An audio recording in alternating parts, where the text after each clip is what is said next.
राजा ने दुल्हन चुनने का काम शुरू किया, लेकिन ये औरत जानबूझकर सुस्ती दिखाने लगी ताकि वो चुनाव से निकल जाए। लेकिन किलियांग माँ ने सबके सामने उसकी तारीफ कर दी।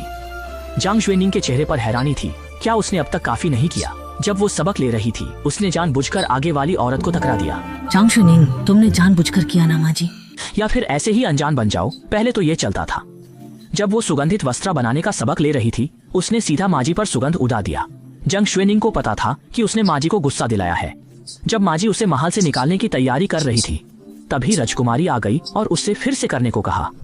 जांग शुएनिंग ने सबके सामने वस्त्र का बर्तन गिरा दिया। जब सब लड़कियां खुश हो रही थी, तब राजकुमारी ने ऐसी बात कही कि सबका नजरिया बदल गया। उसने महल की चीजें गिरा दी, लेकिन उसके चेहरे पर कोई बदलाव नहीं था। कितनी शांत और स्थिर है।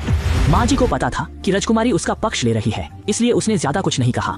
लेकिन जांग शुएनिंग को महल के नियम नहीं आते थे और वो चाहती थी कि राजकुमारी उससे महल से निकल दे। लेकिन राजकुमारी को जांग शुएनिंग पसंद थी और उसने कहा कि अगर नियम नहीं आते तो सीखने की जरूरत नहीं।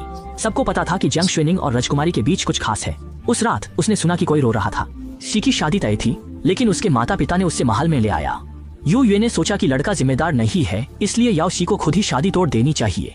जांग शुएनिंग को दूसरों की शादी तोड़ना पसंद नहीं था, इसलिए उसने यू युए को बाहर ले जाने को कहा। लेकिन जांग शुएनिंग ने उसे पानी के बर्तन में धकेल दिया और दूसरी लड़कियां बस धीरे से रोकने की कोशिश कर रही थी। घर की लड़की अभी तक शादी नहीं हुई, इतनी छोटी उम्र में इतनी बुरी, बड़े होके क्या करेगी? सब गुस्से में थे, लेकिन कुछ नहीं कह सकते थे।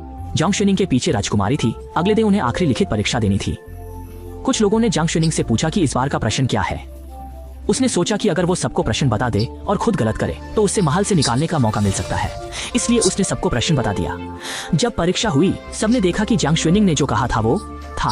समय के साथ सबने लिख दिया, लेकिन जांग शुएनिंग का कागज बहुत अजीब था। जब परीक्षा अधिकारी ने देखा तो उसने सोचा कि इसे सीधा बाहर फेंक